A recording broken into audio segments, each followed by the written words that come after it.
Hey everyone, how you doing? This is Amon Green, Green Bay Packers all-time leading rusher, and you're watching Packers Total Access Live, your daily source for Packer content. Go Pack, go!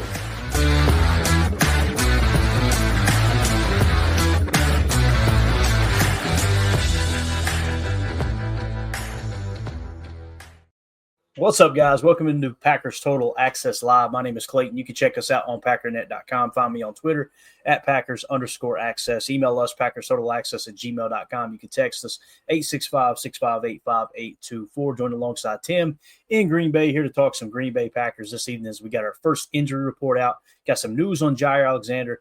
Going to be an awesome show. Before we get into everything, all right, Tim, how we doing this evening, bub? You good? How's in there? Happy New Year. There you go. Love it, man. United Bates with the first super chat of the night. Appreciate you, buddy. Says, Happy New Year, everyone. Thanks, Clay and crew, for all the work you put into this throughout the last year. I'm sure this one will only be better. Thoughts out to New Orleans. Stay frosty, everyone.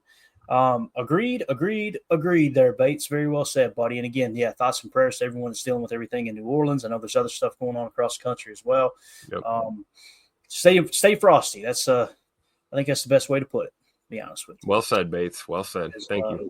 As Mike Hebring said, keep your head on a swivel, right? That's another right. way of putting it. So, again, though, man, it's tough. Me and Tim talked about this offline. We weren't going to mention it because this is a football podcast and people want to unplug from things that are going on around the world that are just absolutely horrible. But it bothers me to see, anybody obviously lose their life and just a freaking senseless act of terror. But to see that it was, as many as 2 or 3 young parents, had little babies, and those babies are going to grow up without their parents because of decisions that we've made as a country and stuff that's out of their hands. Obviously, they were just going out to celebrate New Year's. But again, I don't want to get deep into it. I don't. Bates, completely agree with what you said, buddy. Thank you for the super chat. And again, hopefully what we can be here is a little outlet to kind of unplug from everything that is bad. And let's just talk ball, have fun, and lean on each other, that type of thing. You know what I mean? But thank you for bringing it up too, though, Bates. I completely understand. Tim, you got anything to add to that, buddy? No, I think you hit it on the head right there. This is a chance to not let people like that win. We have to continue to live our lives and do things that bring us joy. And that's what I think we should do tonight, man. Let's talk some ball. Yeah. And if you want to make a difference, reach out to your neighbors. That's right. Call 5, 6, 7 people that you know. Say, hey, you guys good? Everybody good over there? Anything we can do? It's the best thing you can do for your country, man, for sure. If everybody takes care of one person, no one's left untaken care of. You know That's what I'm saying? right. That's the way I see it. So, all right. Again, thank you for the super chat there. Bates, let's do this, Tim. Let's get things cranked with the Patreon group. We had a couple questions in here. Then we'll walk through Twitter, give you guys the injury news, all that good stuff. We should probably do the injuries first, but I'm just going to start here. Well, first of all, Josh Martin with the super chat. Thank you, buddy. He says here, let me just go ahead and give you all the quick down low. Josh Martin says Jaire out for the year was a big blow to our defense. Again, we'll hit on the injury report here in a minute as we got the news that he did have his knee scoped. Sounds like he's done for the year. I'm hearing some people say there's a chance he could make it back for the Super Bowl if we were to make it to the Super Bowl. But obviously there was an extra operation there. Like I said, we'll hit on it here in a minute. Just wanted to acknowledge Josh Martin for the super chat. Thank you, buddy. We appreciate you. So, questions in the Patreon group. Chris Nichols says, well, again, let me do this. Let me back up. Poll question tonight, trying to get everybody's take on this, okay? Which offensive position do you think is the Packers' biggest need this offseason, okay? Offensive line, wide receiver, tight end, or quarterback, okay? Wide receiver ran away with it on Twitter. I want to say, man, that's surprising, but it doesn't surprise me because Twitter's always saying we need a receiver, we need a receiver, we need a receiver, right? So, but it does kind of line up here. Again, go get your vote in. Chris Nichols with the first question says, Clayton, I love Reed, but I think it's okay to acknowledge that he struggles against man coverage. I heard a pod mention he ranked 188th against man coverage his last year in college. I don't mean to laugh, but you may have answered this already. But how does he stack up thus far in the pros? Go Pack, go. When you have to tack on 2 or 3 specifics in a stat, that's what I refer to as cherry picking, right? The last year in college, right, against only man coverage, when the wind's blowing 13 mile an hour, when you're on the road, there's only 60% attendance, like that stuff kind of makes me chuckle. I'm not going to lie. But I know I put a tweet out earlier, and we'll walk through Twitter here in a minute and get it for you guys. But I looked up the receiving earlier. I was just kind of combing through. when you filter out 20% minimum targets to wide receivers in the league, Jaden Reed is second in the league in passer rating when targeted, only behind Terry McLaurin. So I'm not going to go take the time to find out how effective he is or isn't at man coverage, because I could care less, to be honest with you, because you're not going to face man coverage. You face man coverage less than any other defense in the league, right?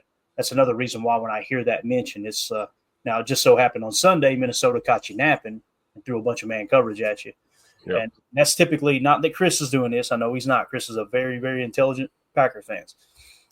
Most fans, when something goes wrong, the pendulum swings. Here's the problem. We got to attack. We got to do something. We got to do something. Like all I've been hearing all day is about the coverage, right? Like we need a corner. We should have had a corner. I was texting with Justin. Justin is completely hell-bent that we didn't take Cooper DeJean. He keeps talking about it all the time. And we're going back and forth. And what I pointed out is Carrington Valentine has a better passer rating when targeted than Cooper DeJean. Like, that's a legit thing, according to PFF and NFL Pro. So, because we've seen them convert on 2 or 3 plays that were crucial plays in that game where Keyshawn Nixon had really good coverage on the guy. It's just Bull was late to his spot. By the way, in case anybody's wondering, that's a backup player at that position. Any backup player. If you take Cooper DeJean out and put their backup nickel in, right? You're going to see a dip. Yeah. Exactly. So you got to really put things into perspective. You got to take everything into consideration when you're talking about this stuff. But as far as Jaden Reed here, he may struggle against man coverage. Again, that doesn't concern me because his overall body of work, he's absolutely lighting it up. He's passing up pretty much every statistic that he had last year. He's better than this year. We highlighted it was like 6 or 7 key statistics, right? So he's still improving in his second year. He's going to have more yards in his first year. The only thing he's lacking on his touchdowns, he's 2 touchdowns shy of what he had last year, right? But yeah, I think Jaden Reed is exactly what we expected out of a second-round pick, man. Guess we'll get 2 tutters against the Bears then on Sunday. That's what I'd like to see. Get them caught up. And again, passer rating when targeted with 20%, all right, 20% of the snaps. So that removes all those guys that just had, less than 20% of the most snaps by a wide receiver in the league. Jaden Reed's second in the league, only behind Terry McLaurin. And by the way, he's 2 spots higher than Amon-Ra St. Brown. And, oh, by the way, for everyone that's going, I can't believe Jalen Neller's chewed us up. That's why we need a corner, blah, blah, blah. Jalen Neller is 3rd in passer rating when targeted this year, just so we get that straight there. Much fewer snaps, but still met the criteria of that 20%. So, just wanted to point that out. Sandy Lane, Packer, or Fractal. I'm sorry, Tim, you got anything to add to that with Jaden Reed there, buddy? I'm sorry. No, not at all. Let's keep rolling. All right. Fractal of God says, Matt LaFleur, very good, but not great. Outcoached against the Bucs. Your thoughts? When you say outcoached, it's hard for me to disagree with that because, again, I disagree with the 4th down decision. Doesn't mean I'm right and he's wrong. To say someone's outcoached, if you lose by 1 point, I feel like you're outcoached. That's kind of how I look at it. But, again, I'm a boring fan. I don't try to break it down and go, boy, was he outcoached by their defensive coordinator, B-Flow? I will say this, B-Flow were pumping his fist on the sideline and all celebrating early, and then we come back and almost beat their ass at the end, cracked me up because you've seen him. He was really showing some emotion over there, like we got these guys, and then next thing you know, he's over there with clenched butt cheeks on the sideline, stressed out. So, but that's probably what it is, right? It took too long for Matt to process the fact that they were throwing all these man looks at us. Mm-hmm. And we started getting things clicking towards the end again, and just wasn't quite enough to get over the hump, Yeah. So if there's a legit gripe or argument with Matt LaFleur, it's that maybe you take a little too long to adjust, right? Yeah. And he can get better just like everybody else. Now, as far as if you're saying overall, not just this game, he's very good but not great, I have to disagree. The dude's top 10 in winning percentage all time. It's all time. Out of every head coach who's ever coached in the National Football League, Matt LaFleur is top 10 in winning percentage all time. So if that ain't great, boy, I'd like to know what is. You know what I'm saying? That's kind of how I see that. And again, probably too simple of a way of answering that. Chris Nichols with another one says, hey, Clayton, I know we talked about this already, but with the new information on the Jaire situation, your thoughts on him returning for next season? Nothing has changed for me, Chris. It's been the same all along. they're going to look to restructure that contract. And if Ja plays hardball and says, nope, I want everything guaranteed, I'm not taking a pay cut, and he's not willing to kind of meet in the middle, I could see Goody moving on. If they go to him and restructure it in a sense, if you could even make it to where it's more incentive based as well, you could tack on something, make it, hey, you're going to end up being the highest paid corner in the league if you play every game, that type of thing. That might make sense. But now my opinion has not changed, and there's no new information, Chris. Like, we knew there was a setback. That's the thing. Everybody's making it sound like there's new information, but there's not new information other than the setback was he ended up getting his knee scoped. That's all, that's what we know now. And when did it happen? It really doesn't matter. We know when he hurt his leg or retweaked it there against the Bears. So now I'm assuming it was pretty recently though, right? It felt like it. Yeah. That's what it seems like, right? Yeah. And they probably did that to see if, now what are we looking at in there? And then now can he go? And obviously, it was worse than they thought. Yeah. Yep. Yep. So a fan voted quarterback's what Joyce Martha said. I love it. So yeah, again with the whole Ja thing, there's some beat reporters that are making it sound like there's something else going on behind the scenes. You guys heard me this morning. I'm going to hold off on that, man. I hate trying to guess. If I get to the point where I feel convicted, hey, something's going on, just in my heart, like my opinion, I'll say my opinion. I never got to that point with Ja, like, oh man, this is now when people started drawing parallels with David Bakhtiari, I think it's a pretty fair parallel. The same thing happened with Bach. His knee was trashed. Yeah. And they kept trying to make him go out there and do it, and it kept swelling up. Well, what happened this week? It swelled up again, right? So they decided to go ahead and get it scoped. But hopefully that answers your question there, man. But no, my opinion hasn't changed. Has yours changed at all, Tim, on that front with Ja? No, we're just trying to figure out if Ja's going to take a restructure or, and then if he doesn't, like you said, if he plays hardball, then, Goody moving on. Well, what does that mean? Because I don't see them outright releasing him. So you're talking about Goody having his work cut out, trying to get a trade done. Yeah. Jim in the chat says Jaire's getting season-ending surgery. He was done the same day he initially injured the knee. It looks like Jaire was trying to make a go of it without the surgery. Jaire never had a chance. Well, wait, a scope is not surgery, though. Mm-hmm. So did he have surgery? Is he? Or is that what they're saying? Are they saying he's going to have surgery now? I thought a scope was considered surgery. No, I don't think that's full-on knee surgery, right? You're being scoped, removing fluid, cleaning out, looking in there, seeing what the damage is. I'm not a doctor, okay? So I don't know. I don't know. I'm not a doctor. So don't be on that. We got to clear this up, though. Is it like a full-on knee surgery? I mean, we could look up the definition of surgery. I'd rather not take the time to do it. But when I think of a surgical procedure, I think of them slicing something. Right? Me too. Yeah. And that's what they got to do with the scope. They got to slice go in there with the scope, with the little microscope, and look around and everything. And they can clean out and all that stuff. So I'm assuming that's considered. But is that repairing? Is cleaning out repairing something that's busted up? You get what I'm saying? I guess like how invasive are we talking here? Right. Yeah. Exactly. And that's what I'm looking at here. I don't think he sees anything with the repair. He just said surgery. I was just going off of his here. So initial knee surgery. So yeah, the wife just cleared it up. Mm-hmm. If they go into scope, they may go into clean out too, so it can be considered minor surgery. Thank you.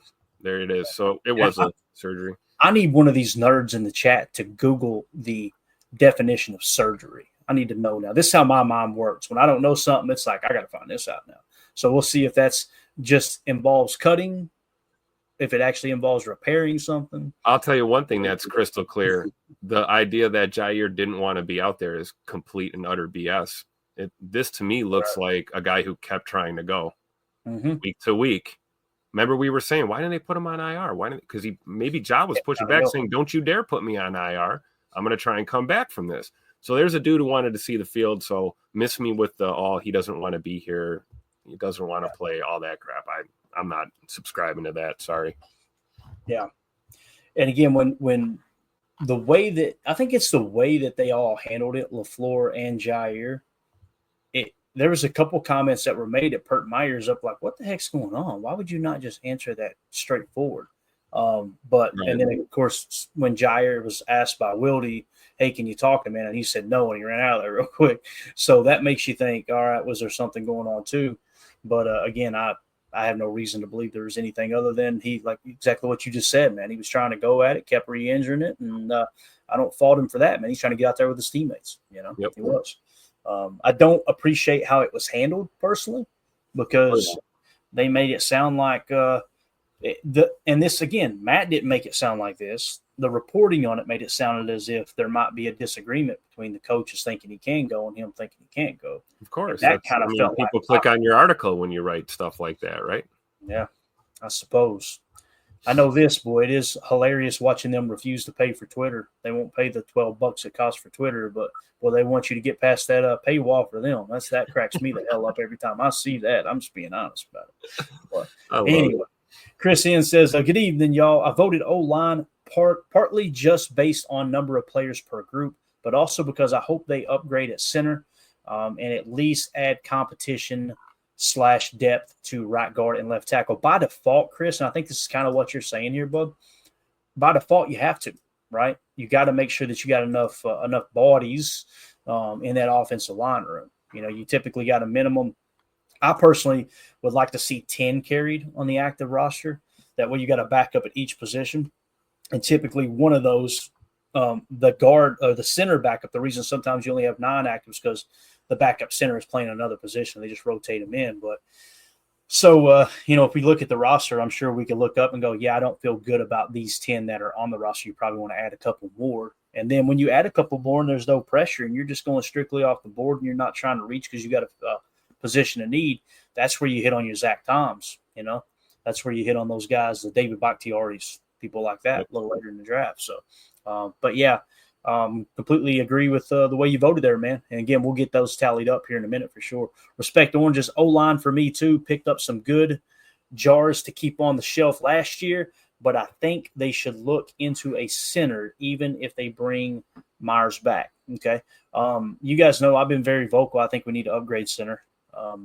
If I'm not opposed to bringing Myers back for the right price, but I think with his physicality, his makeup, he's going to hit the market and somebody's going to pay him damn good money. If they pay John Runyon money, they're going to pay Josh Myers money. I promise you that. So it's true. That's why I wouldn't be surprised if we look up to and Goody re-signs him. That wouldn't surprise me, But me personally, I would like to try to upgrade the center position because you look at those great teams, they've got great centers. And I don't think anybody would say Josh Myers is a great center. I'm not sure if many fans would say he's good. I don't think he's bad, but it's just such an important position that I would like to see us go out and get a good or a great center personally. So, Tim, you got anything to add to the center position there, man? I agree. We talked about O-line and, look, we're going to have to pay Rasheed Walker at some point too here. We got to think about that. And you talk about overpay for great, don't overpay for good. I don't care who it is. I think we do need to look at possibly the fact that, we could be in a situation where Rasheed Walker's playing hardball here at some point in time. And so maybe having a, either a swing tackle or somebody versatile enough that maybe you can plug and play them as a center and then use them as emergency backup in another fashion. But I would agree. I think center is probably the most important thing on our O-line right now that we need to address. We've got to make steps to improve there. And for all we know, it could be that guy could be on the team right now. We don't know. We've talked about the musical chairs we have seen there. We've seen Elton play there. We've seen Sean Ryan play there. I don't know. They're going to put Jacob Monk at center. I mean, there's lots of different options, but I do think that when it comes to the O-line, that's probably priority one, getting it fixed in the middle. Yeah, definitely. Coach Lynn says, is a scope an actual surgery or just a look into the knee to see what's going on? When I've heard people say they scope my knee, I've heard multiple people say after the scope, they cleaned a bunch of stuff out. So I think scope is just the act of that's the way they can get in there. Right. Very, very what they're doing to get in there. Yeah. Yeah. And since I'm a detail-itis kind of guy, I went ahead and looked it up here. All right. The actual definition of surgery is the branch of medical practice that treats injuries, diseases, and deformities by the physical removal, repair, or readjustment of organs and tissues, often involving cutting into the body. The fact that it says often involving and not always involving makes you think surgery doesn't even have to involve cutting. So it's just repairing something. So There you go. yeah, and I think they did. I want to say they did clean it out, right, Tim? They didn't just look in there and go, "That's what's wrong," and they got out. No, they right? did. That's what they were saying. There was clean out also. All right. Not that it even matters. I can't believe we spent this much time on it, but here we are. Respect Oranges. Ja talked about Super Bowl pretty much day one. It's on his birthday. Yep. I'm sure he's devastated. Yeah, there's no one that's going to be more devastated than that for sure, man. All right. Holmes MD1 says, I'm a physician, Clay. I shared the definition. If you enter the human body to do a procedure, it's either diagnostic and then therapeutic if there is something found to repair. There you go. So I was always under the impression that it was you having to enter the body is, surgically. Yeah. But you would do it with an old Swiss Army knife or something, right? And just, I don't know, man. I'll tell you, Tim, blood and guts don't bother me at all. But when I see a bone snap under the skin and the thought of something being in there that I can't fix myself, that bothers me a lot. So, yeah. All right. There you go, guys. We got our Grey's Anatomy segment done for the day here. Let's talk about corner now. Let's do that. Any free agent corners floating around? Let's stop into Twitter real quick. There's going to be some of the stuff we've already hit on, but I'm just going to kind of weave it in as we go. I would say details on Jaire Alexander as the Packers shut him down for the year. Tom Silverstein said, according to a source, Alexander had an arthroscopic procedure to figure out what was causing the pain in his knee and cleaning it out. It's not considered major surgery. He tried to work through it in practice, but kept tweaking it. His season is over. His season is over. I went, oh, man. But then I heard someone else say there's a chance if we were to make it to the Super Bowl, he could potentially play in the Super Bowl. So got to be careful with that one. But I did want to read this. So that was that clip that I had shared off of the telecast before where Tom Brady was bragging on Josh Jacobs, where you guys remember he pointed at Jalen Johnson and said, come here, and ran him over. Well, Jalen Johnson's running that mouth this week, Tim, as ML Football tweeted out, wow, Bears cornerback Jalen Johnson says F the Packers before their game against Green Bay this week. F them. That's how I'm feeling. Yep. I'm going to try to go out there with a bang, is what he said. Yep. And, Yep.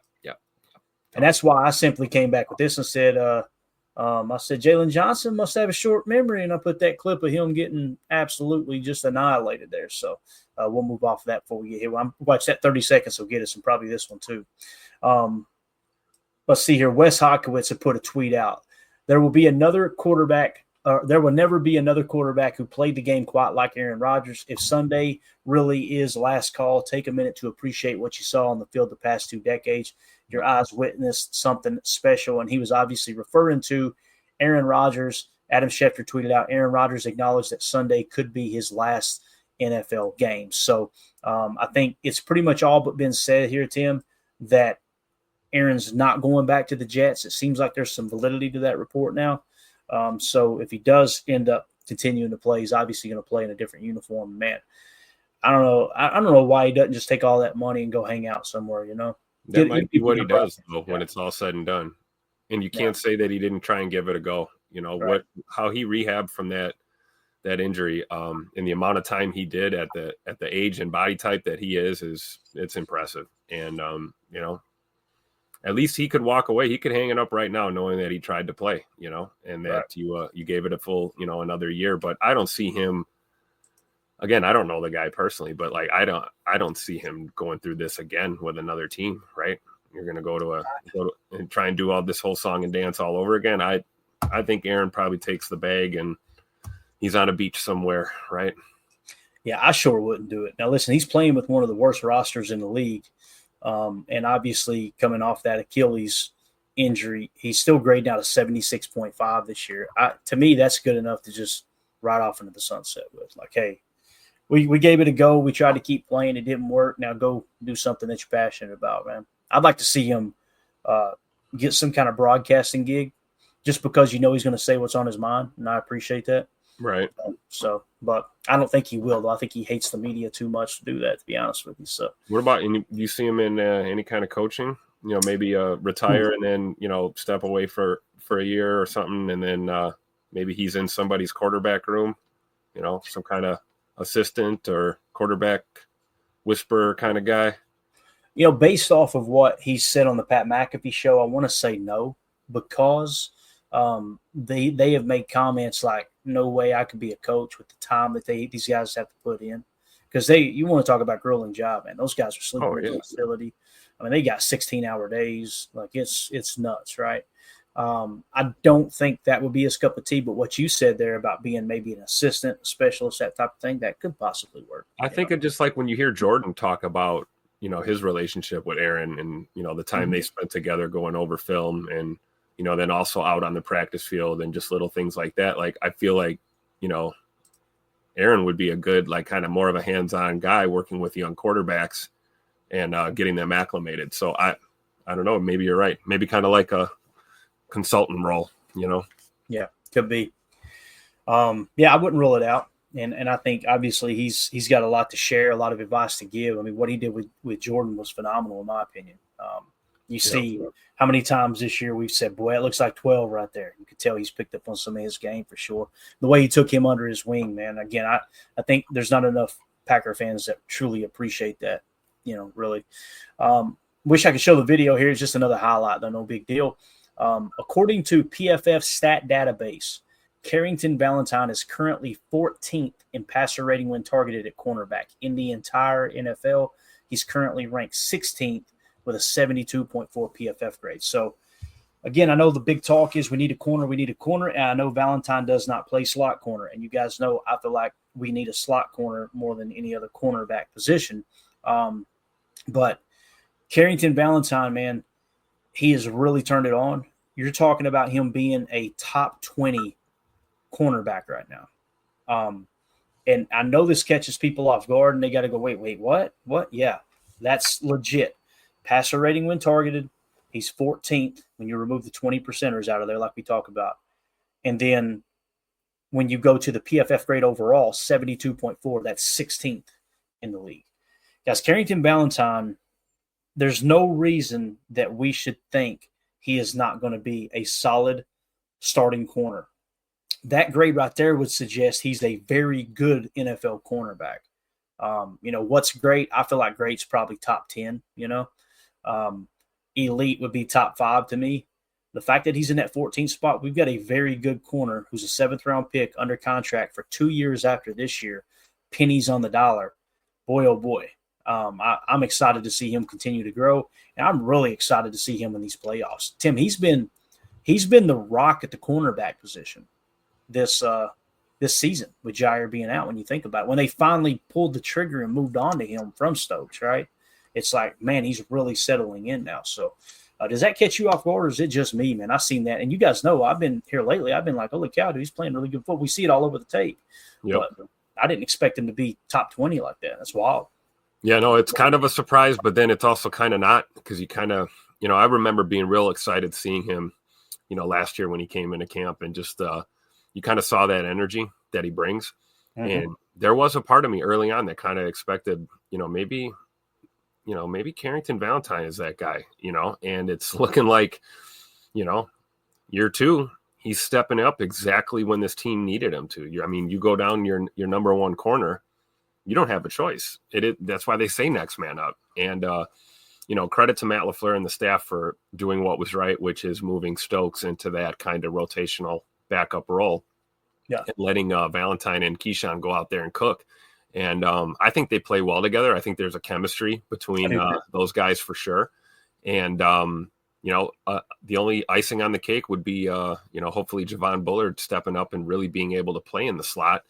Of course, if we can get a safety to go back there so he doesn't have to play on the boundary, or on the back end, excuse me. So we'll see. But I think Carrington Valentine's ascension is right on time, and it is a little surprising, but I'm not completely shocked, and I'm loving every second of it. Me too, man. And you guys know I caught some heat last year because I was supposed to be the Kentucky fanboy, right? Him being a Wildcat. And lo and behold, you look up and throughout the year I'm going, yeah, he's playing a lot, but I don't feel like he's playing good. I mean, he wasn't bad. He was kind of average, right? And it's like everybody was acting like, wow, this dude is a legit corner. And then this year I've seen it. It's like he took that next step. And the statistics are right there with it. The grades right there with it. The tape's lining up. The availability, accountability is there. I don't know if I can't think of the last time he got called for a penalty, Tim. I mean, it seems like it's been a while. He plays pretty fundamentally sound in that regard too. So pretty impressive, man. Looks like Ohio State just beat Oregon 41-21, so they will advance. I made some money off that one, Tim. I looked up in the second quarter, and they were offering Oregon plus 27.5, and I said, I think I'm going to go ahead and go get your money, man. Start the new year right. Put a little cheddar on that, and we cha-ching, right? We finished that. That was that never at any point did you feel like that was not going to cover there. So pretty cool. Coach Lynn says Stokes has turned it on also. So let's do this. Let's do a little deep dive, man. And the poll question that we put out there here in the YouTube chat, you guys will see it on the offensive side of the ball. It looks like offensive line is leading the way, then wide receiver. So we're going to add those two needs to our needs list. So what we've come up with now, Tim, is defensive tackle, slot corner, offensive line, and wide receiver. Those are our top needs according to the listeners. And kind of, I think I agree with that too. You tell me if you disagree. What do you think about those being the top 4 needs? In no particular order: D tackle, cornerback on defense, offensive line, wide receiver on offense. What do you think about that, man? Be honest too. It's totally cool. No, I do. I agree with it. I definitely think wideout is probably at the bottom of that list if we were going to put it in order. But I do agree with the fact that you do need to look at bringing in some more talent, because it's going to be difficult to keep, this core group together in the long haul. Chances are, we've talked about this, we're probably going to lose either Watson or Dobbs at some point. So you've got to keep that system moving, right? You got to have new talent coming in all the time. And, hopefully you can hit on guys. And I see, Jaden Reed probably being part of the long-term plan. So he'll probably stay around, and you got to bring in, a new crop of talent. So I agree. And like you said, no particular order. Those definitely are the positional groups, though, that I would put at the forefront. I would agree. Got it. All right. So let's start with corner. That's the tab I had open already. This is what I was talking about. According to PFF, again, 20% of 694 snaps. So you're filtering out a lot of that noise at the bottom, right? And here's what we got. NFL passer rating when targeted amongst cornerbacks. You'll notice right here on the list is our boy. It's hard to find him without the logo here. Hold on just one second. Let me find it.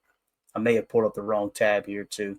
Let me see here, because I was being asked about man coverage and stuff earlier today, so we might have got off track. I hate how PFF, you got to scroll to the bottom to go over to, makes it a little more difficult. And God forbid I hit the arrows on this keyboard, everything goes all the heck. But when we go, here we go. So man coverage is that one right there. In man coverage, Carrington Valentine is 14th in passer rating when targeted. Here's the guy. 72.4 coverage grade as well. I mean, to me, dude, I don't know what else you could ask for, right? And man coverage, we know, is like the great test for cornerbacks, is to see, all right, how are these guys going to be able to perform when they're on an island trying to cover someone. Him grading out 14th is just wild to me. Cooper DeJean, another one that people, are really, really in love with here. Cooper DeJean is sitting in the 17 spot in man coverage at a 64.8. So Carrington Valentine is actually playing better man coverage than Cooper DeJean at the moment. That's pretty wild to think about. Now, if we slide on down, look at our boy Keyshawn Nixon, Tim. He's in the 30 spot at 74.1. So if you look at it from that standpoint right there, forget the grades for a minute, just look at passer rating when targeted there in man coverage. And again, who knows if PFF actually includes match coverage with that too. You probably got some match mixed in as well. I wish we had the recipe to dissect it all. But you've got 2 cornerbacks that are top 32 cornerbacks. So you've essentially got 2 starting corners. The problem is you need a third because you are playing a lot of nickel defense, right? And if we slide on down, our next highest graded one here in man coverage with the passer rating when targeted is Jaire Alexander at 120.1. So Jaire Alexander is actually grading out 95th in the league passer rating when targeted in man coverage. So do with that what you want. Against man coverage, Jaire has not been good this year. Now, we're not going to be playing man coverage that much, but I think it's a true test of how good of a cover corner you got when you're put on those islands. You guys know I want to see 0 man coverage moving forward. Eric Stokes, 123.2 in man coverage, right? So that's kind of how he shakes up there. Let's see if we can hop over and check out some of the zone looks here as well. I believe we'll be able to pull it up. Like I said, it's like trying to herd cats here when you're doing this. All right, so passer rating in zone coverage, I'm pretty sure Carrington will take a dip here, if I remember correctly. So let's just go through and kind of see where everyone is at here.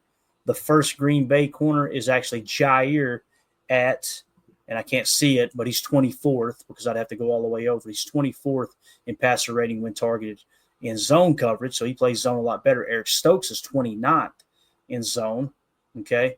And then you've got on down the list here, Carrington Valentine's 55th in zone coverage. Wow. Passer rating when targeted. So Keyshawn and CV are our man coverage guys then, for sure. Yeah, and again, to me, that means they're your best cover guys. Yep. You know, you did, and again, you guys know where I stand there. You don't want to be in man coverage, but I feel like that's the more detailed evaluation of a cornerback is when they're having to face someone one-on-one. And by the way, Carrington Valentine in zone coverage, a better passer rating when targeted than Cooper DeJean there, one spot higher. So I know Cooper DeJean's a great player, don't get me wrong, but I know we got fans that are like, they're distraught that we didn't get Cooper DeJean. It's like, yeah, don't tell them how well our 7th round corner is playing right now. Right. And again, I think that people freak out when you see that Minnesota game and you go, oh man, it was our cornerbacks that let us down. I think it was more the pass rush that let you down than the corners. I mean, anybody can do what Darnold did when you got all day to sit back there and do it, right? Now, doesn't mean Darnold didn't make good throws. It doesn't mean that Darnold didn't make good decisions. You know what I'm saying? He obviously did all day long. And it doesn't mean we didn't have a busted coverage here and there either, because that was true also. Exactly. So, again, when we're looking at corner, that's kind of how that shakes out, right? Clay, do you think we'll see more Corey Valentine down the stretch now? Oh, man, that's a great question. I think if everyone stays healthy, Tim, and I know that's a big if, you're going to have Evan Williams at safety in the playoffs. So I think that what you'll have happen is Bullard will go back to the slot. Keyshawn will be outside. It'll be Carrington. I wasn't aware of that. So we got good news on Williams. No, I'm saying they're saying he will be ready for the playoffs. I've heard that the whole time. Yeah. Oh, okay. I mean, unless you've heard something else. Were you thinking he might not be ready? I had no idea. I just know we haven't seen him in a while. Like to see him on the field again, because really that's what's causing. It's not so much our corner play. It's the fact that we're down our safety. And we got to put Bullard back there. Right. And then, without Zane Anderson, you start asking questions. Are you going to start moving guys around? Are we going to see Rob Rochelle try to play some safety? I don't know. So if Evan Williams is back for the playoffs, then I feel a hell of a lot better about our team. Yeah, I just kind of assumed we're planning on him being back. But now that you mention it, I want to say that I heard somebody say in a presser that they expected him back for the playoffs. And it wasn't a coach necessarily. I'm pretty sure it was someone who was at a presser that maybe had said it on their show. And I don't know if it was Wildy or who, but yeah. Because it's quad, right? Quad, or it's not a hamstring. Is it quad? Quad injury he had? I think a quadricep here. We got the injury report. Let's just pull it up here real quick. Let's see what we got. As we break it out here. Well, I'll tell you, this thing changes every single day. It's unbelievable. Here we go. All right. So, everybody, this did not participate. Jaire Alexander, obviously, he's not going to be available probably for the rest of the year. Zane Anderson with the concussion did not participate. It says, okay, cool. So it was just a walkthrough is what it looks like here. Chris Brooks, ankle limited. He's good to go. Javon Bullard, ankle limited. He's good to go. Brenton Cox Jr. did not participate with a foot injury. Andre Dillard with the concussion did not participate. Josh Jacobs limited with the wrist. Elton Jenkins, veteran rest, limited. Tucker Kraft, veteran rest, limited as well. Quay Walker did not participate with the ankle. Christian Watson with the knee did not participate. Evan Williams with the quadricep did not participate. And then Devontae White with the concussion was full participation. That's good news there, trying to get him through concussion protocol. Yeah, that's part of the protocol, right? So he's participating in the walkthrough, which is, whatever, walkthrough is a walkthrough. But that is a good sign. Hopefully Devontae Wyatt's back on the field sooner than later. Yeah. And here's the thing, like all these did not participates. If they are not 100%, I don't want them out there against Chicago. That's me. Yep. And I'm not saying you sit starters. That's not what I'm saying. I'm simply saying if they are not 100%, Yep. do not put them on the field.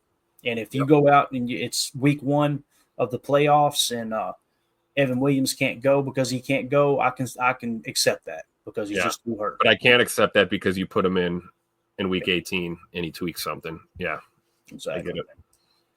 Let's see here. Let's check on the chat real quick, see if anybody's got anything in there. Do you guys have any information there as far as when they were expecting our boy Evan Williams back? If you do, throw that in there because I'd like to know that for sure. And let's see if we can go into a little NFL Pro statistics here from the DB standpoint. Tim, if you want to take a look at the Chicago side there for me while I try to pull that up. And just, is there anything on Chicago? I feel like they're fairly healthy. Am I wrong there? Seems like it for the most part. Tavarius Moore, full participant with the knee. Roma Dunze illness, so I don't know, cold, flu, something like that, right? You've got Tevin Jenkins, O lineman with a calf injury, did not participate. These are all did not participate. Travis Homer, their running back, hamstring. Elijah Hicks, another DB, ankle/foot. And Larry Borum, an old lineman. I believe he's a tackle, isn't he? I think so. Illness as well. So that's kind of interesting. That's something to watch on the side, not to get all, Anthony Fauci on everybody, but there's clearly an illness in the Bears locker room, and they're coming to Green Bay this weekend. So everybody make sure you sanitize, wash your hands, wash your butts. That's it. That's all, right? Tay tried to tell us, man. He tried to tell us numerous times. We just wouldn't listen. That's the way it goes. So that is the way it goes. Wash your hands, wash your butt, man. That's it. That's all. All right. So there's your injury report again, man. It's pretty straightforward for me. I know I've said it. I'm gonna say it again. Don't play anyone who's not ready to go. Let's don't screw this up for the playoffs. I want a true gauge. It's not that I think we can go on this crazy run and win the whole thing. I know it's possible. I'm not sitting here going, we got everybody healthy, we're going to go get this. I'm simply saying I want to be able to gauge this team. They may win the whole thing, but if they don't, I want to know here's where we're lacking against the top talent, right? Because we didn't get to see that against Minnesota. We were without 4 freaking starters, 3 on defense, and Christian Watson, your top receiver, arguably your top receiver. So that's the frustrating part about the Minnesota game. You come away, you only lost by 2 points, but you're like, we didn't get a real gauge of this team. It sucks. But it is what it is. Let's do this. Let's jump into the NFL Pro side since we were talking corners and get a little bit better idea here. This is probably going to be hard to see. I'm going to do my best to make it a little more convenient for y'all. A little less wonky. Exactly right. All right, so this is qualified defenders only, okay? So we removed some of the noise. There's a certain amount of snaps that's taken into consideration here, okay? Passer rating allowed, all right? Passer rating allowed. This is all DBs, okay? To the best of my knowledge, we can't go corner. We got to go DB. So this includes safeties too, guys. Look at the first on the list here. Xavier McKinney, 57.9. Look right behind him, Tim, according to NFL Pro.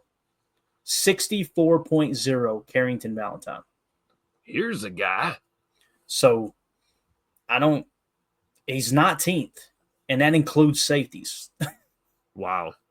That's what I'm saying. And I feel like I'm the only person out here saying this. Let that star rise, man. Let him rise. To the moon we go.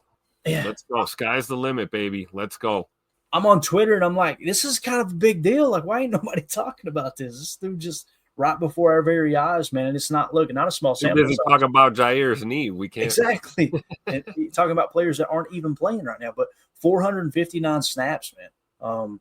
Dude's playing really good football, man. It's so exciting. And see, what's he up to? 2 interceptions now? So he's got 2 picks now, right?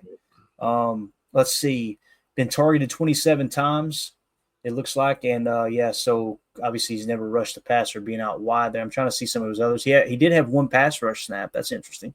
Had a couple hustle tackles too. 13 run stops. That's impressive for a corner, especially with the 459 mark there. To put that into perspective, guys, Carrington Valentine has got 13 run stops, and Xavier McKinney's only got 17. Yeah. Xavier McKinney's played twice the amount of snaps. I think CV is underappreciated as a tackler.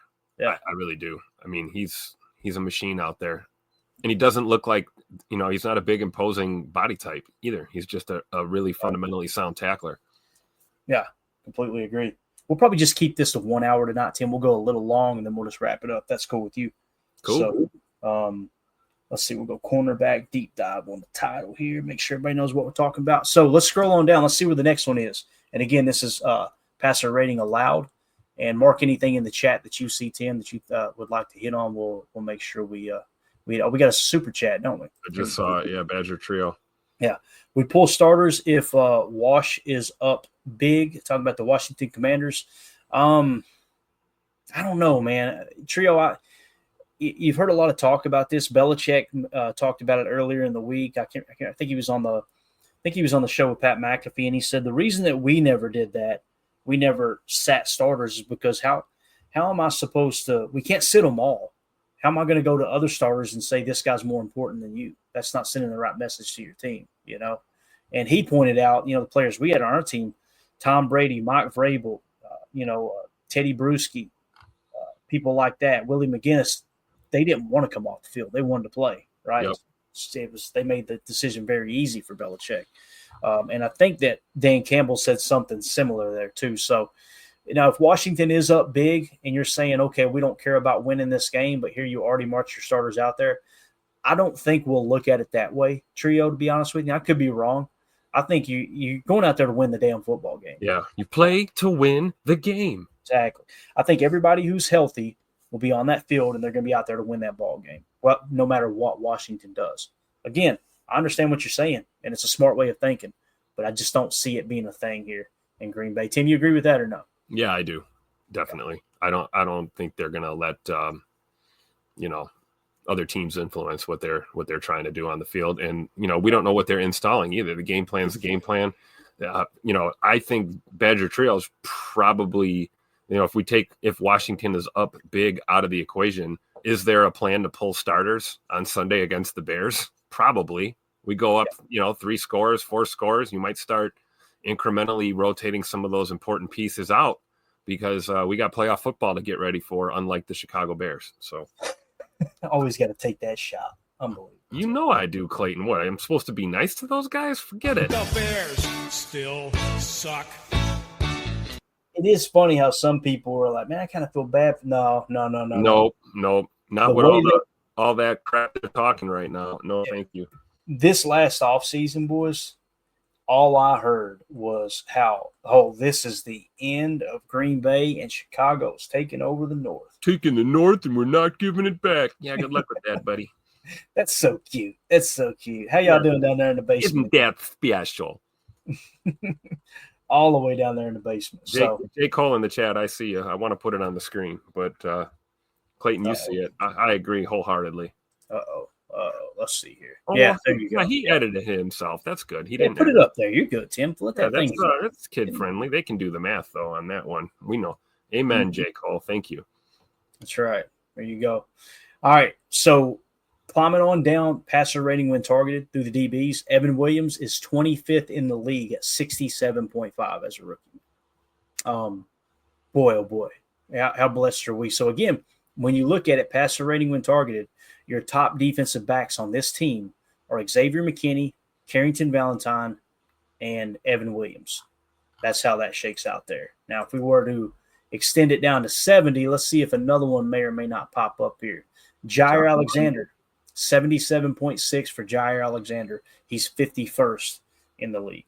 So that would suggest that if you just went passer rating when targeted, that would suggest he's our second best corner on the team.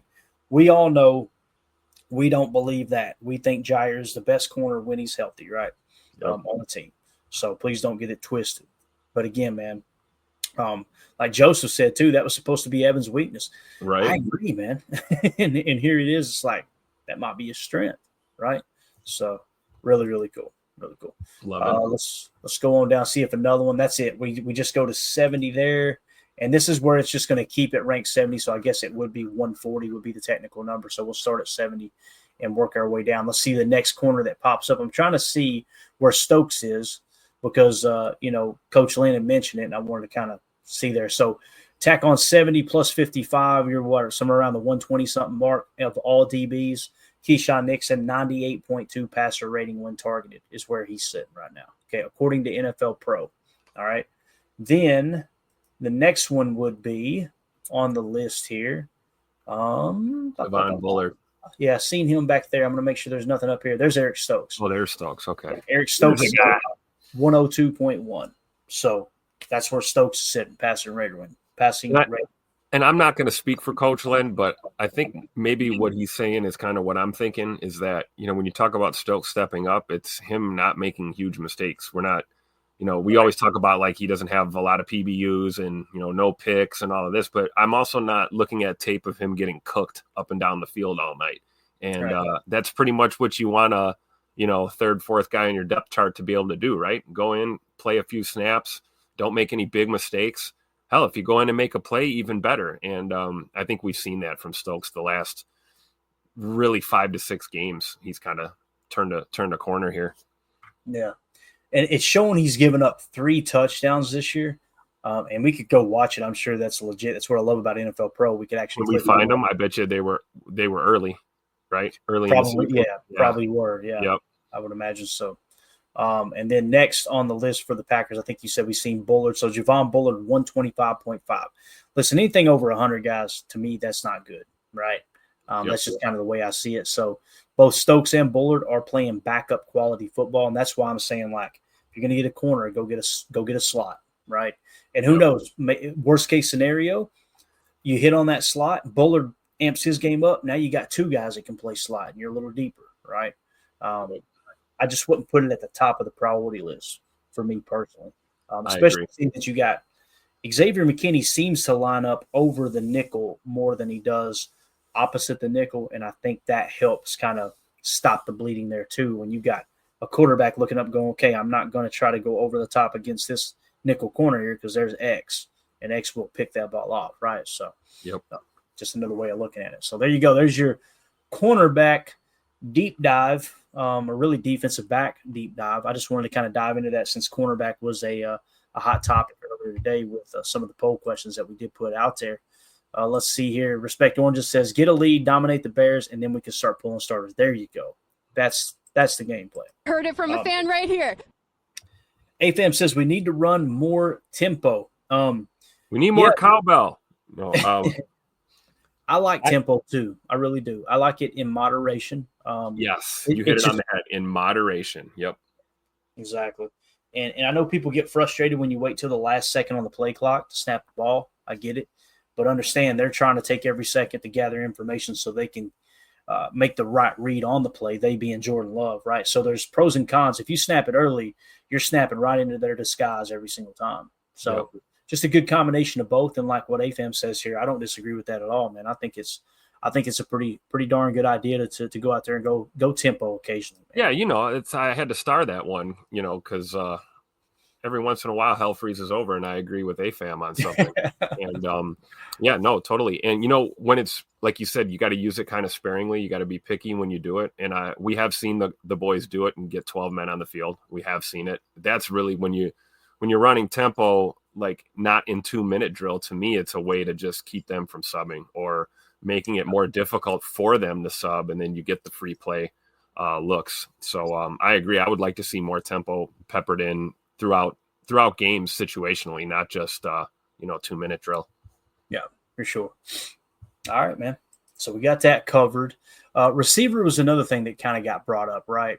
So I'd already kind of hit on that with my tweet. Jaden Reed, people still asking about Jaden Reed, he's having a down year. I don't see it, man. Again, it'd be different if you look up and go, man, he's 100 yards shy of where he was last year. And, it's just the passer rating when targeted's down. It's not. It's up. He's second in the league. So I really just don't understand that argument too much. It doesn't mean I'm right. I'm just simply saying I'm having a hard time seeing it. And again, when people have to pull the stats of man coverage last year in college, it's like, okay, I'm done with this conversation. So that's kind of how that works. It's too much. You can really put too much noise in evaluating a player, evaluating a situation. You know what I'm saying? So yeah. All right. When we looked at receiver grades earlier, we already talked about that, so we're good there. We do have this. We could wrap the show up with this, Tim, if you want, and just take a quick glance. We hit the injury report, so we know the Jaire news. Obviously, we got all that covered. the standings, really no reason to look at it. Let's jump into what we got on. Yeah, our favorite sheet right here. This is the fan call sheet right here. Nerding on NFL. Gotta love it. They just do an excellent job. It's so good. I can't brag on them enough. I love this image that we get every week. So Saturday we've got the Browns at the Ravens at the and that's the 4:30 Eastern kickoff. And then you got the Cincinnati Bengals at the Pittsburgh Steelers. That should be two potential cold weather games there. That's going to be a night game. So that's going to be awesome. You get a couple games on Saturday. And then on Sunday, the 1:00 slate, the Bills at the Patriots. That should be a slaughter. The Texans at the Titans. Probably the same thing there. Jaguars at the Colts. Nothing there on the line. Washington Commanders at the Dallas Cowboys in that 1:00 window. You want to keep your eye on that. We're rooting for the Cowboys in that game, and we want the Packers to win so we can have the 6th seed, right?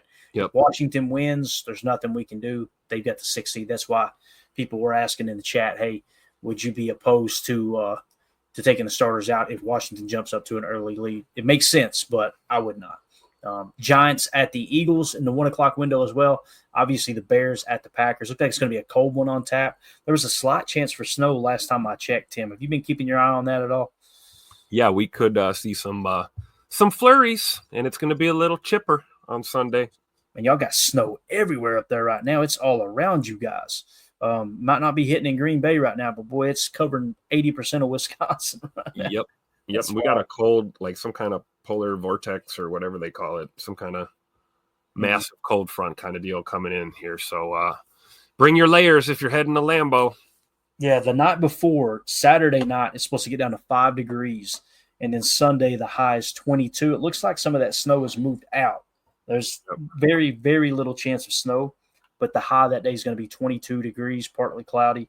And then that night it's going to get down to 14. So it's probably going to be around 20 degrees kickoff, something like that, I would imagine, Tim. Maybe even a little less than that, because it usually gets the warmest this time of year, about 3 o'clock in the afternoon, something like that. Yep. So, it's going to be interesting, man. Should be a fun game out there on the frozen tundra of Lambeau Field. And then the other 1:00 game is obviously the Carolina Panthers at the Atlanta Falcons. There are playoff implications there, as obviously the Falcons and the Buccaneers are both trying to win that division there. The Bucs are currently in the lead, and I've got the playoff simulator off on another screen here. But playoffs? Let's say that Atlanta wins and Tampa Bay loses, then Atlanta wins the South, okay? If Tampa wins, they're in the driver's seat. So they just got to win, and they win the NFC South there. So playoff implications on those final two 1:00 games that are listed there. Panthers at the Falcons, Saints at the Buccaneers. Obviously, we're pulling for the Cowboys against the Commanders. And, everything else is pretty much set in stone for the most part, other than the AFC. Like when you look at the AFC and you got Pittsburgh and Cincinnati, let me just take a quick glance at this real quick. We got the Steelers and the Bengals. If the Bengals win, right, then the Steelers fall to the 6th seed. If the Steelers win, the Steelers jump up to the 5 seed. So that's that could be a good game too. That could be a really good ball game. And that's the thing too. Like if the Steelers win, and let's say the Ravens lose their game, we might have something. Let's say the Browns somehow, some way, yeah. If the Ravens lose against the Browns and the Steelers beat the Bengals, then the Steelers are the AFC North champions. Now, if the Bengals beat the Steelers and the Ravens lose, then the Ravens still hold on to the AFC North. So you got several games here. Both Saturday games have playoff implications. That's exciting, man. Yep. So keep your eye on that. And then, of course, the 4:25 window here, you got the Dolphins at the Jets. Could be Aaron Rodgers' final game. That's what Wes Hodkiewicz is saying. Like, hey, take a second. Maybe check it out. It might be the last time you see Aaron Rodgers on the football field. Kansas City Chiefs at the Denver Broncos. You've got the LA Chargers at the Las Vegas Raiders. San Francisco 49ers at the Cardinals. And the Seattle Seahawks at the Rams. What's on the line for that Rams Seahawks? I kind of feel like did Seattle have the simulator? Yeah, let's see here. Let me I wish I could get it up on the screen at the same time. I guess I could drop that down. Let me try this. Let's put this up, and then let's drop that down. Here we go. All right. So we were talking Seahawks, right? Yeah, Seahawks, Rams. Let me see if I can get this zoomed in a little bit more for y'all. Here we go. So if the Seahawks win, right? And we got everything cleared right now. The criteria is cleared. If the Seahawks beat the Rams, then nothing changes. So there you go. Is there anyone else that's in the running for that NFC West? It's just Seattle. So the Rams already locked it up with that win the other day. So there's nothing there. Okay. Seattle's out of it. So there you go. So that game means absolutely nothing. I'm sure they'll think about sitting their starters there. So, as far as that window of game, I want to say Denver and the Chargers as well. Like Kansas City's going to Denver, right? And drop this back down. So let's look at the Kansas City-Denver game and see what we've got here. Let's say Denver wins that game, all right? And they're already in. They're still the 7th seed if they win that game. The Chargers, they're the 6th seed. So if they lose, they're still the 6th seed.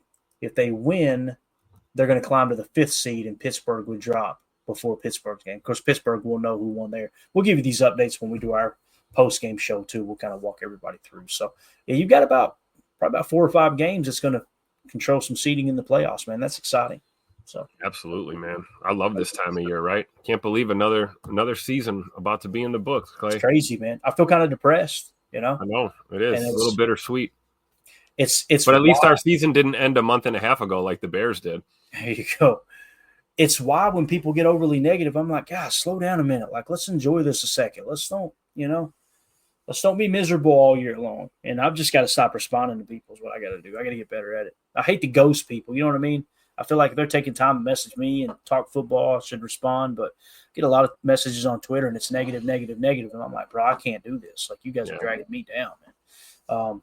Raider McCready says, this show sucks. Hit the like button. If this show sucks, if you're hearing my voice and this show sucks, hit that like button. Show us how much it sucks. Right? We're going to give him some. All right, Tim, is there anything else you want to hit on, man? There's no reason trying to stretch this out. We'll probably go live again in the morning for Good Morning Lambeau. So we'll be back in the morning to kind of talk Packers-Bears, little matchup. Professor Cake's in the chat. Got to do my civic duty here. Hey there, Tim. Got any recommendations on a nice steakhouse in Green Bay? Republic Chop House downtown on Adams Street. Really good stuff. I don't know, Clay, you got a favorite spot up here? Obviously, I'm also a big fan of the Walnut Room down at the Hotel Northland as well, if you want to get a good steak. Yeah, my 3 spots, if you're looking for like fine dining, Tim just hit them. The Republic Chop House. Is it Republic Chop House or Chop House Republic? Okay, Republic Chop House.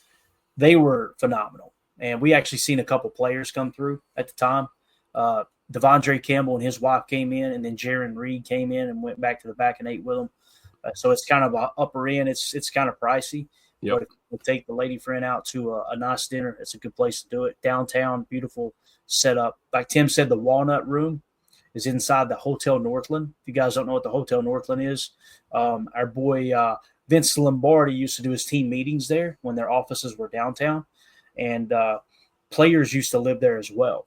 So it's really quite the history the building has, because it was this real fancy hotel back in the olden days of the golden years of the Green Bay Packers, and then it ends up getting condemned, and then they turn it into Section 8 housing. And then they had to go in and clean it up, drugs, things like that. And then they've converted it back into the Hotel Northland.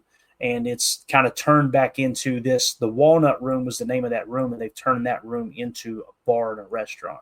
And you can get a window seat overlooking the street. That would be my pick, would be the Walnut Room. But if you want to stay around Lambeau, I'm going to tell you right now, man, it's pricey too.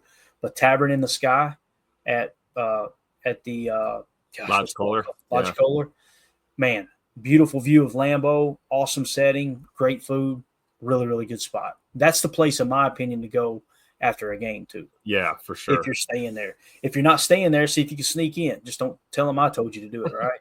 But if you just walk, I've learned in life, Tim, if you just walk into a place like you're supposed to be there, 90% of the time people for sure. I'm on the phone, I'm looking for somebody, I'm doing something, I'm going, no, I've got it. Thank you so much. I appreciate it. I'm just next thing I know, I'm getting a drink with all the upper crust. You know what I mean? Like that's how that works. They've got a cool setup too at the Tavern in the Sky, a balcony with gas fireplaces. So you get these fire pits. You can take your drink, and go out on the balcony, and you're right next to Lambeau. It's a really, really cool setup too. So make sure you check that out. You said you ran into Devondre Campbell at Republic, huh? AFAM says, I bet Campbell dined and dashed. That's a great point. He was nice to us. We talked to him for a second. I'd mentioned on the show I ran into a player, and I'm like, I don't want to give a spot away. You know what I mean? Yeah. At the time, of course, that was when he was at the top of his game, and he was so thankful and appreciative to be in Green Bay. It was like, man, I really like this dude. He was awesome. So it's crazy because I've never heard anything negative about anyone who's had any like personal interaction with him. Like, you know, so it's like, yeah, does he just suck as a teammate? But he's a good person. Like I don't know. I want to say, was he our Walter Payton Man of the Year nominee? Yes, he was, for the stuff that he and his wife had done in the community. Absolutely. It sounds like a lot's changed there. We won't go into all the details. It's none of our business, obviously. But look at Emilio on the road. The show sucks for sure once you hit the like, and make sure to sub. Emilio's out there on the grind. He's driving to New York, I believe. Is that what he said, Tim? Yep. New York, going to see family, I believe. Yeah, be safe on the road there, brother. That's right. Safe travels there with that wagon you're driving. I imagine that Emilio's driving a red race car. I was thinking a 76 station wagon with carpet on the dash. You know what I mean? That type of thing is what I'm thinking. I'm just saying. Love it. So, all right. Anything else we got here, man? I think we did pretty good tonight, man. We covered a lot, and again, the topic obviously was Jaire tonight, and all right, how much would you miss him if you had to part ways? We now know we can put it to bed. The injury got worse. That's what it was. We need to stop with the whole he's faking an injury. He don't want to be out there. And I know it's a very, very small amount of people that were doing that. But hopefully now, too, the people covering the team will hopefully that'll be mentioned and put to bed, although some may try to get as much out of it as they can. You know how that goes. So, of course. Yeah.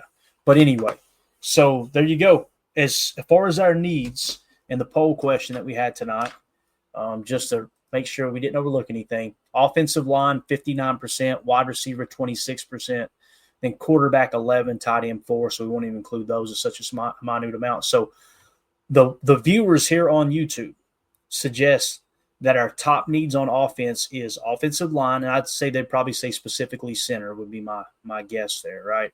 And then wide receiver is the other need. On defense, it was defensive tackle on this show on YouTube, and then cornerback was second. I think specifically we're probably talking slot corner.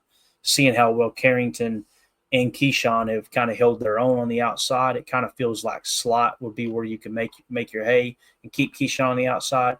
If you get an outside corner, this is all assuming if Jaire isn't here this next year. Right. I think there's a good chance. I think there's at least a 50-50 chance he's back next year. I don't know how you feel, Tim. I'm still there with you until we hear otherwise. Yeah, and we'll see how Jaire feels and how this goes. But I would definitely anticipate a restructure attempt at some point. Yeah, and like I said, we'll tackle all that as soon as we get into the offseason, as soon as the Super Bowl wraps up and all that good stuff. So, yes, all right, sir. That's it, guys. We're out of here. We appreciate everybody hanging out with us. Want to give a special shout out to the Super Chats. United Bates, thank you so much, buddy. Very well said. Again, thoughts and prayers to everyone in New Orleans and anywhere else in our great country that some dumbass is doing something to hurt other people, right?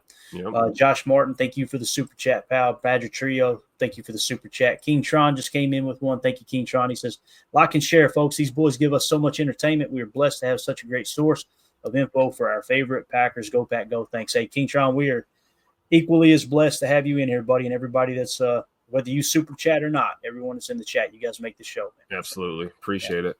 Yeah. All right, guys, we're out. We'll see y'all in the morning for Good Morning Lambeau. Everybody have a great evening. Once again, for the final time, Happy New Year. The lights are down. We're on to the playoffs, and obviously we're going to be getting into some offseason talk here real soon. It's going to be a lot of fun. Everybody have a great evening. See you in the And we go. We out. Bye, guys.